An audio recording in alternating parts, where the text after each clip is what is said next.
I'm Clark Donnelly, along with my co-host Jesse Hemmelgarn and retired FBI Special Agent Harry Trombitas. This is the second part of a two-part episode. We're examining the case that occurred in Ohio in 2010. Four people are missing mysteriously from a home in Knox County. It's Tina Herman, her children, 13-year-old Sarah Maynard and 7-year-old Cody Maynard, and Tina's friend Stephanie Sprang. Investigators eventually are led to the home of Matthew Hoffman, where they discover 13-year-old Sarah tied up in space underneath the basement stairs. Hoffman's arrested. He admits to the killing of the other three people who had disappeared from that home back on November 10th, 2010. But authorities still do not know exactly where the remains have been buried. Hoffman did draw them a map. He led them to a park outside of the town of Mount Vernon, Ohio. And they have now started their search for where Matthew Hoffman claims he stashed the bodies of the three people that he murdered. So, Harry, you have this information, but from a guy whose stories have been a little bit on the crazy side. Sometimes he doesn't remember. Sometimes you might think he's even acting this out. But you and the sheriff in Knox County have no choice but to go out there and look where he said that you would find the remains of these victims. Yeah, we were so frustrated because we did everything we could to find them, all the searching and that up to this point. And so without this deal that prosecutor made with the defense team of Hoffman's, this was our only hope. And he had drawn this map and given it to his attorney, showing exactly where he had taken the bodies and disposed of them. He indicated it was, again, a 65-foot tree, beech tree, and there was a hollowed out point in the center, and he was able to drop the bags down the center of that. And, we had remembered that he had tree trimming equipment as well. So that's apparently how, if in fact this story is true, he was able to get the bodies up to that 30-foot level and drop it down the center. But we were still very, very skeptical. And so about 1 o'clock in the afternoon, the defense attorney with the map got in his car, followed by the sheriff and I, and in his car, in the sheriff's car, and the other investigators and the crime scene people as well. And we all caravanned out to Kokosing State Park area. And I remember we're following the attorney. He pulls into the parking lot at the park and then drives through the grass. And pretty soon we're driving through weeds that are up over the top of the sheriff's hood. We're bottoming out, and the sheriff and I are looking at each other like, this is bullshit, right? I mean, there's no way that this is, he's just screwing with us. And we continue to follow the attorney, and pretty soon he comes to a clearing, and there are a group of trees in front of us, and the attorney gets out of the vehicle, and he's looking at the map, he's looking at the trees, and the sheriff and I meet him, and he says, "I think this is it, and I think that's your tree." And Dave and I are looking, and here's this 60-plus foot beech tree with a hollowed out center, about 30 feet up, just as Hoffman had indicated. And Dave and I are looking at each other like, is it possible this is true? And the other investigators follow us, and we walk over to the tree. We're looking around the area for any evidence in that. And then there was nothing that we could find. And so we're all sitting there looking at the tree, and obviously nobody volunteered to climb the tree. So the crime scene guys went back to their vehicle, and they pulled out a gas-powered saw and brought it over to the tree, and they cut a square about 6 foot off the ground into the tree.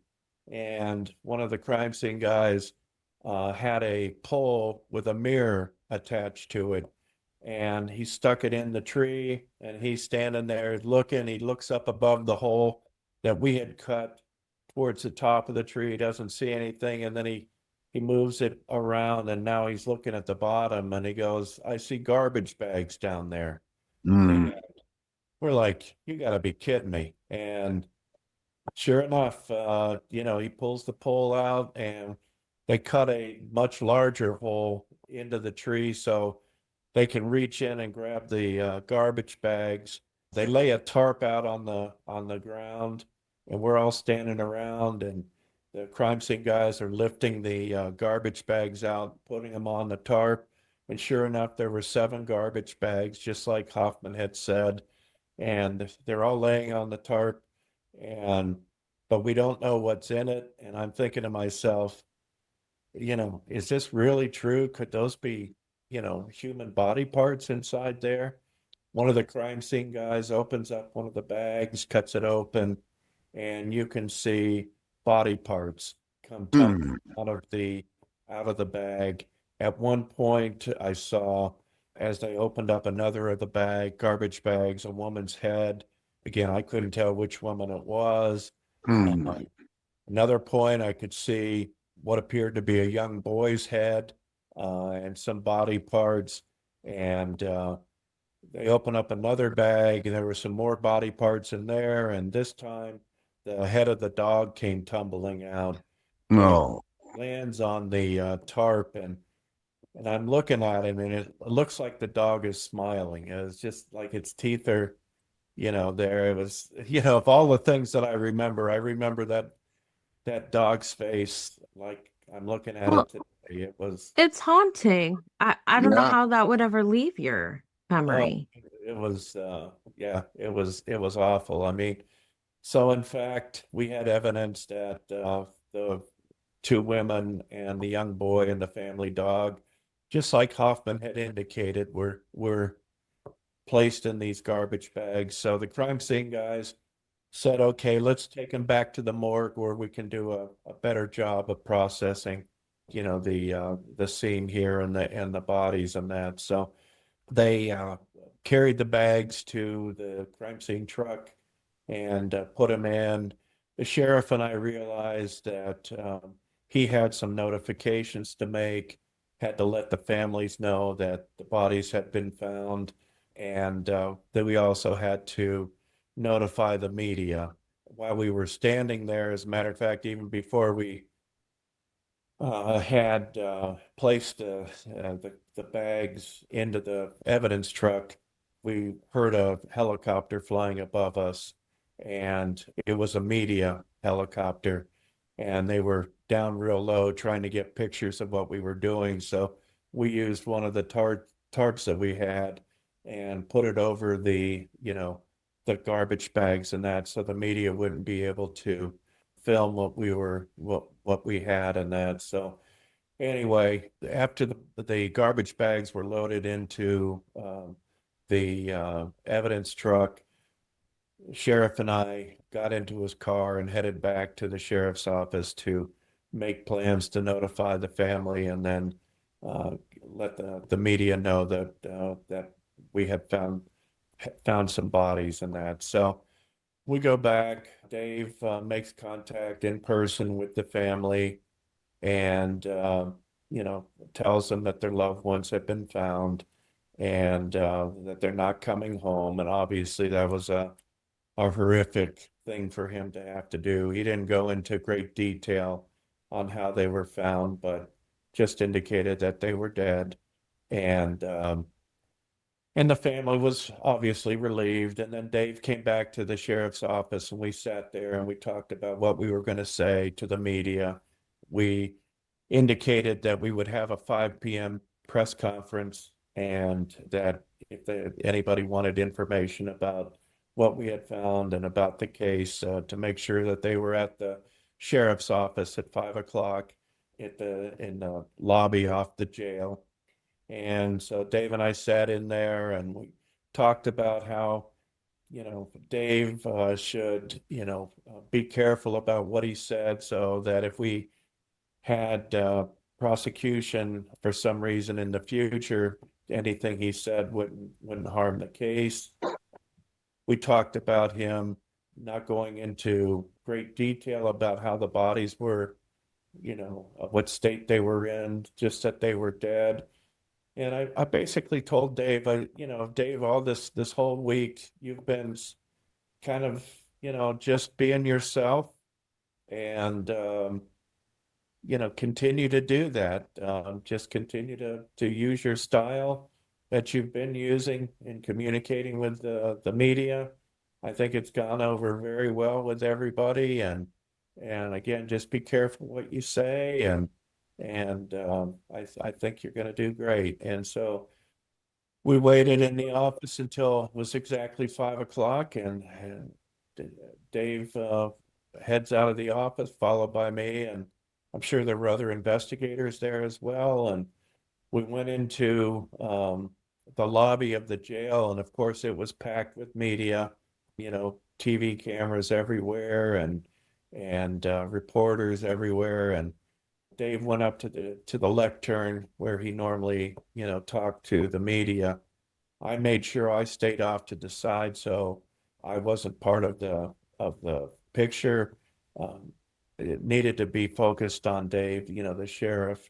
He was the important one, and Dave did a fantastic job telling the media that the bodies had been found and that the family had been notified, and they were confident that they were going to get this case resolved, and that Hoffman had, in fact, provided the information that led to the discovery of the bodies, and in exchange for the dropping of the death penalty. And so, but he said that this is one of the most troublesome cases that he had ever worked in his career. And, he got a little choked up and, talked about how hard it hit him and all the investigators. And by the time Dave was done talking, there weren't many dry eyes in at the press conference.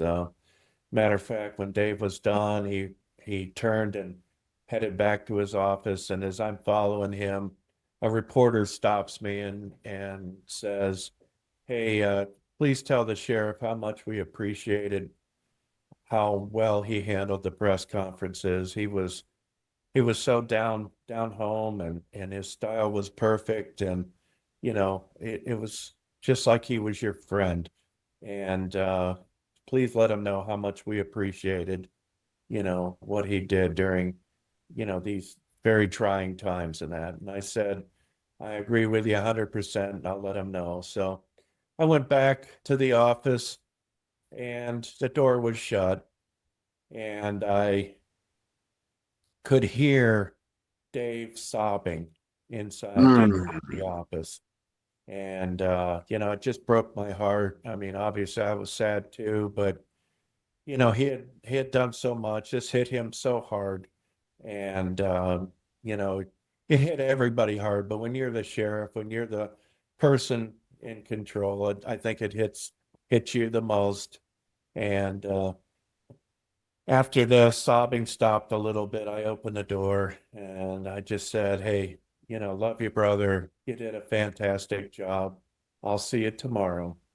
And I asked him if he needed anything. He said no. And I said, "I'll see you tomorrow morning." So I closed the door and I drove back home and that. And, it was just a horrible situation, but I guess it had ended the best that we could have hoped for. Sarah was recovered. Unfortunately, Tina and Stephanie and Cody were dead. But, I guess the best that we could have hoped for at that point was had come to fruition, and we had found the bodies and were able to bring them back to their families and that. So that clearly was a goal that we had. And I remember that part of the deal was that Hoffman was going to write out a statement. He refused to talk to us in person, so he wanted to write out a statement. And I actually have the statement in front of me that I thought I would read to our listeners and viewers. But before I get to that point, on Thursday, January 6th of 2011, Hoffman pled guilty to 10 felonies and in total 3 counts of aggravated murder, aggravated burglary, rape, kidnapping, tampering with evidence, and three counts of abuse of a corpse, obviously for Tina, Stephanie, and Cody. And then the family members were able to give victim impact statements, and even Sarah gave a statement about what the ordeal was like for her. And again, very emotional situation in the courtroom, but that part was, I guess, over, and now the families had to deal with what remained. And the statement that Hoffman wrote out, again in agreement with the plea agreement that we had, basically goes like this, and it accounts for the days Wednesday, November 10th, 2010 through Sunday, November 14th, 2010, when we arrested Hoffman and recovered Sarah. And we ought to remind our Louis viewers and listeners, some of the material in this statement could be upsetting to sensitive viewers and listeners. Yeah, and I'll try not to cover some of the more sensitive things, but I think it's important for our listeners and viewers to hear in his own words what Hoffman said about this. And so it starts off, I parked my car in Howard, which was the township that the family lived in, the Tina's house was, and walked from there to the house. I got to the woods across the street from the house a little after midnight.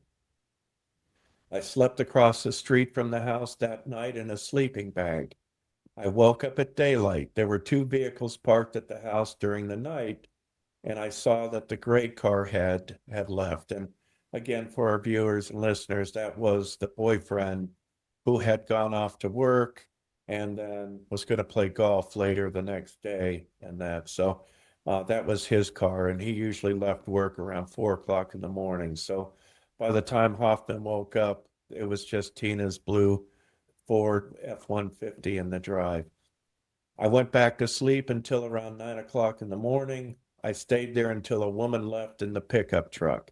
So that must have been Tina leaving in the Ford 150. This meant there were no vehicles at the house, and I walked across the street and tried to enter the front door, but it was locked. I then went in through the garage door. The garage door was not closed all the way, so I slid under it into the garage. I kicked the door open in the house from the garage. By this time, it was approximately 10:30 a.m. Wednesday morning. I looked around the house to make sure that no one was there. Even if I did not take anything, there was a certain amount of excitement in being in someone else's home without them being there. And we've heard that from burglars in the past, that it's kind of exciting to them to be in some place where they're not supposed to be in someone's home, and there's an excitement to it. And that's why a lot of the burglars continue to burglarize. It's because they not only are looking for valuables, but it gives them a sense of excitement. I was looking for anything of value that could be carried out easily, that is money, jewelry, etc. I did not find anything of real value. I was getting ready to leave, as I had been there approximately an hour, but someone pulled into the driveway. I was back in the bedroom when she entered the house and was unable to exit without breaking a window and trying to jump out. I had brought my knife for a certain amount of intimidation in case I ran into someone and needed to make an escape. When she made her way back into the bedroom, I confronted her and made her get onto the bed lying face down. I believed that we were in her bedroom. I had a blackjack, and I was going to try and knock her out that way so I would be able to leave. I hit her a couple of times in the head, but this would not knock her out. It was not doing the job, and I started panicking. The next thing I knew, her friend came in the bedroom, her friend being Stephanie. I have no idea how she got there, what she was doing there, and how she gained access. The other woman yelled at me. There were now 2 to deal with, and I did not know what to do.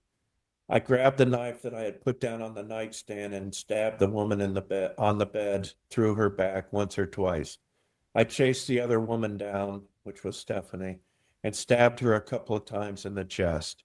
Instead of running out of the house, she had run into another bedroom. I believe this bedroom was for a girl due to the contents of the room. I then went back to the other bedroom where the first woman was located and stabbed her a couple more times. I could tell that both women were now dead. At this time, I was in a total state of shock. I wandered around the house slowly, coming to the realization of what I had done and how bad it was. During this time, I killed the dog because it would not stop barking. After a while, I came to the conclusion that I was going to dispose of the bodies and burn the house down.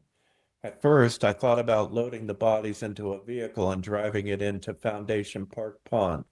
I would swim away as the vehicle sank, but I felt that it was too cold and I might not be able to make it out of the water. I decided to process the bodies and dispose of them inside a tree that I knew was hollow. I took the bodies into the bathroom and began processing the bodies to dispose of them. I used garbage bags from within the house and placed the bodies inside. Once I had finished processing the bodies, I moved the Jeep in the garage to load up the bodies. The Jeep was Stephanie's vehicle that when she came to Tina's house, she had parked outside it on the drive. I still had a couple of bags to load into the Jeep when I heard the children come into the house. There was a small amount of blood on the floor at the door due to my having placed a bag there before I decided how I was going to load up the bodies. I do not believe that it was enough for them to have noticed when they first came into the house. I was in the hallway when the children walked into the house.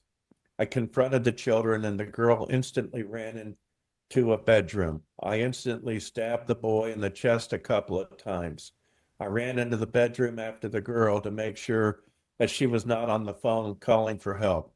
She ran into the same bedroom that the second woman had run into.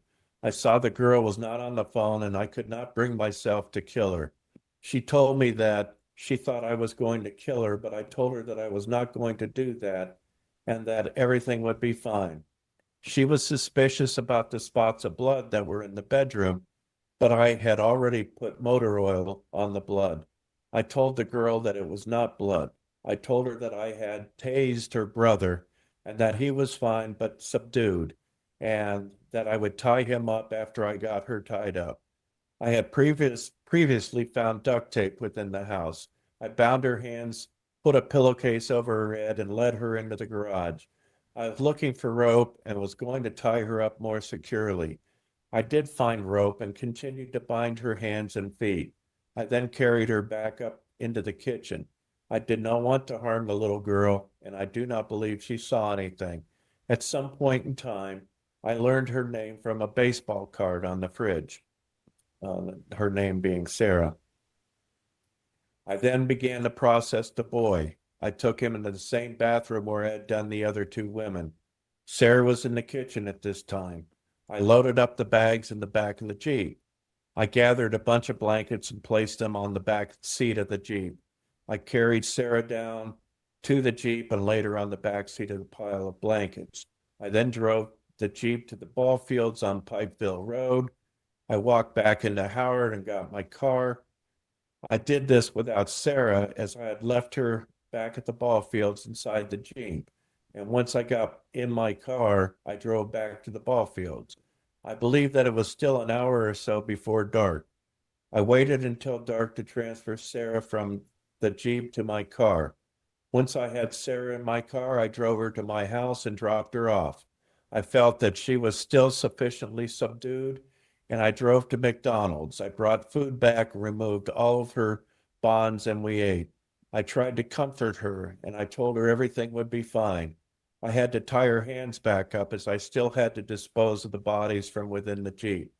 I made her a bed out of leaves, covered it with blankets, and placed her onto the bed. She liked that bed. It was extremely comfy, and I wanted to sleep on it. Now it was between 9 and 10 p.m. on Wednesday night. I fell asleep for a couple hours and set my alarm to go off at midnight. At this time, I drove my car up to the hunting preserve where I knew the tree was located. That's the Kokosing State Park area. At this time, I drove my car up again, I just repeated that. I dropped off my climbing gear. I took my climbing gear up first to ensure that if I were to be pulled over, I would not have the bodies and the climbing gear in the same vehicle. I also went up first in my car to scout out the area to make sure the Jeep would make it back to the tree. I also wanted to make sure there was no one else back there before I brought the Jeep up.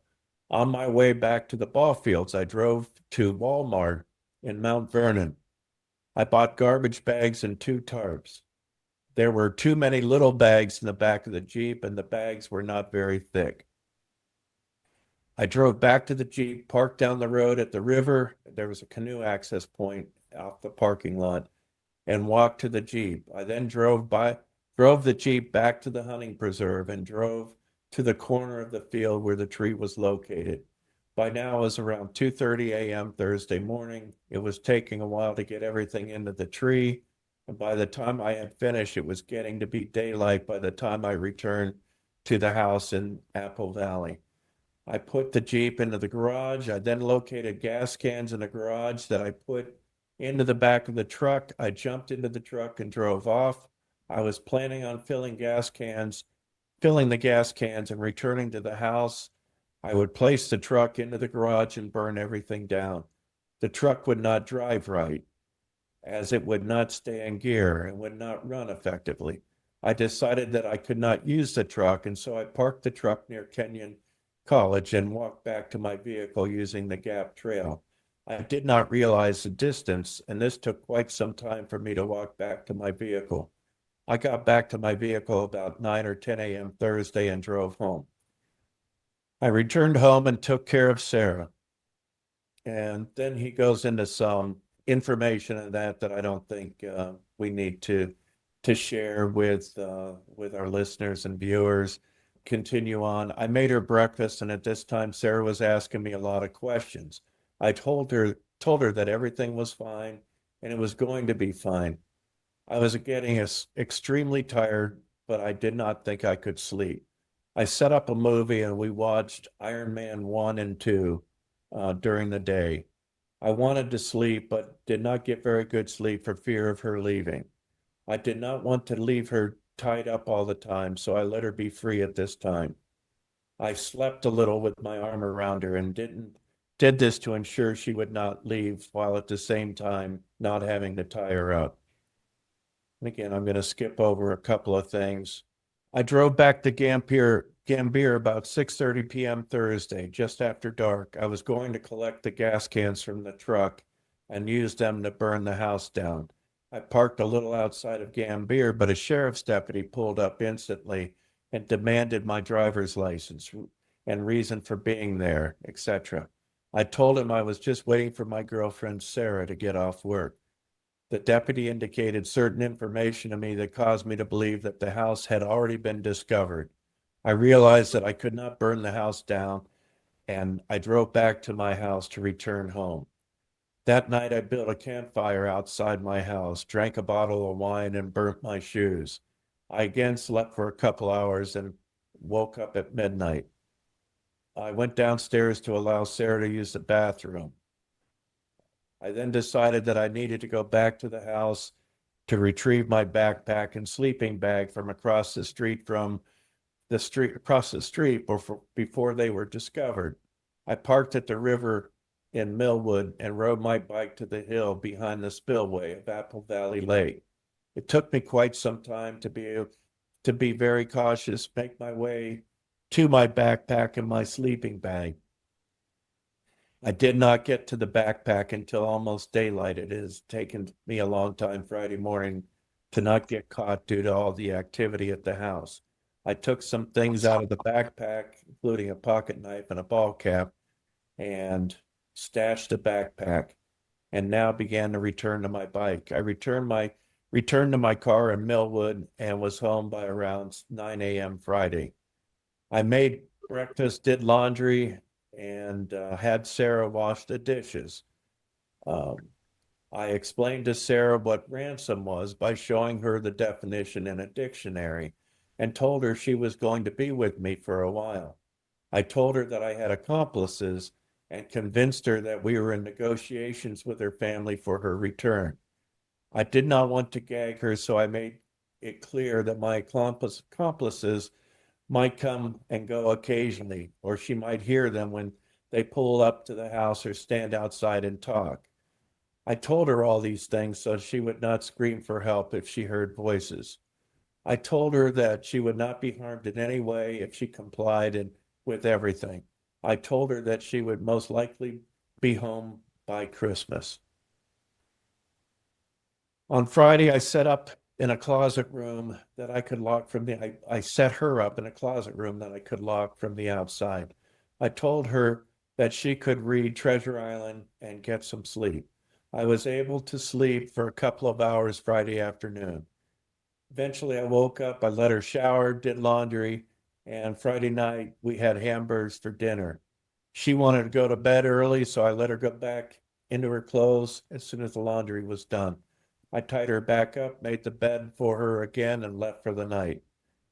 Friday night was the first night I was able to get a good night's worth of sleep. I woke up Saturday, did laundry, made breakfast while she showered. I did not tie her up all day Saturday. First time I got to spend time with her, and we talked, and I let her play Wii. I eventually, I'm going to stop there. So, Jessica, let her play Wii. That's where you want to stop. I think we want to mention that there are parts that we are leaving out because Sarah is a victim who is still alive, and we want to be respectful of the journey that she went through. And we don't think you need to know every detail about her ordeal, just to know that she had a difficult time while spending some time with Matthew. Yeah. And to our listeners and our viewers, just want to mention that I'm leaving out a lot of information, well, some information from Matthew Hoffman's confession, simply to protect Sarah, our victim. There are certain details and things that, the general public does not need to know. It will not further the story at all, and we respect Sarah as a victim, and it does not need to be said. So, if you see or hear me say, I'm leaving some parts out. That's why. It's out of respect for the victim. Hoffman continues on. He says, the police came on Sunday morning, and I was glad that she was able to leave and be reunited with her family. He says, I would not have hurt her. I could not hurt her. On Saturday, when I had time to actually think, I planned on giving her more and more freedom until she ran away. Once she ran away, I was going to take off. I did not plan to think too much about what I was going to do once I ran. He continues his conclusion of his statement by saying, I did not enter the house to kill those people. I did not know a single one of them. I did not know their names, and I did not know who all lived at the house. I chose the house to break into because there were not any close neighbors, and I noticed the garage door was ajar. I chose the house the day before. I did not plan any of this to happen. I did not want to kill anybody, and I tried to just knock the first woman out so that I would be able to escape. This was not working. A second woman showed up, and things quickly spiraled out of control. They kept escalating, and I was panicking. I only chose to process the bodies to make their disposal easier. That concluded Hoffman's statement. We asked a bunch of different follow-up questions. Of course, we had to do it in writing, and then he would receive the questions, and then he would write his responses in that. So this went back and forth a little bit until we felt that we had all of our questions answered, and it was again just shocking, to hear in the killer's own words what he had was thinking at the time, and why he did what he claims to have done, and why he did what he did. It just again was just mind-boggling about it. So that was pretty much it. Hoffman answered all of our follow-up questions. I just want to mention in closing that Hoffman is currently incarcerated at the Toledo Correctional Institution, where he's serving out his life sentence. His expected release date is listed as 01/01/8888. And Wow. that may be too soon for some people. After the case had concluded, Tina Herman's family started the Healing Hearts Memorial Fund to help others affected by violence. Sarah actually appeared on the Today Show in February of 2011, where she discussed her ordeal along with her father, Larry Maynard. In the interview hosted by NBC's Meredith Vieira, Sarah told viewers a little about Hoffman and how she survived the best that she could until investigators were able to identify him and as the assailant and rescue her 4 days later at Hoffman's home in Mount Vernon. She stated that she was no longer afraid of Hoffman and went into some detail about Hoffman and his House of Leaves. Sarah and her dad also appeared on Dr. Phil television show in March of 2013. I do want to mention another very sad thing. In April of 2017, my friend and the former sheriff of Knox County, Dave Barber, was found in his home, apparent victim of a suicide. Dave had wrote a suicide note and then shot himself. He was found after several days by family and who were concerned when they hadn't heard from him. This was a total shock to me, as well as most law enforcement officers that I know that knew Dave. I knew Dave as a fun-loving, hardworking sheriff who devoted his entire life to law enforcement and the people he served. I was proud to call Dave my friend. He was 63 years old at the time of his death. R.I.P. Rest in peace, brother.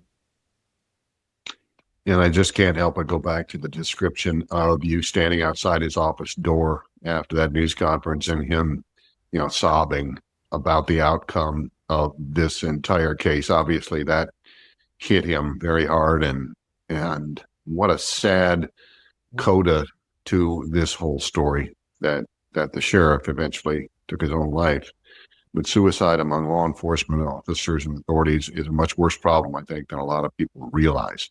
Oh, absolutely. Jesse, this one was a difficult one to unpack. What are the things that stood out to you in the case of Matthew Hoffman and Sarah Maynard and the rest of these victims?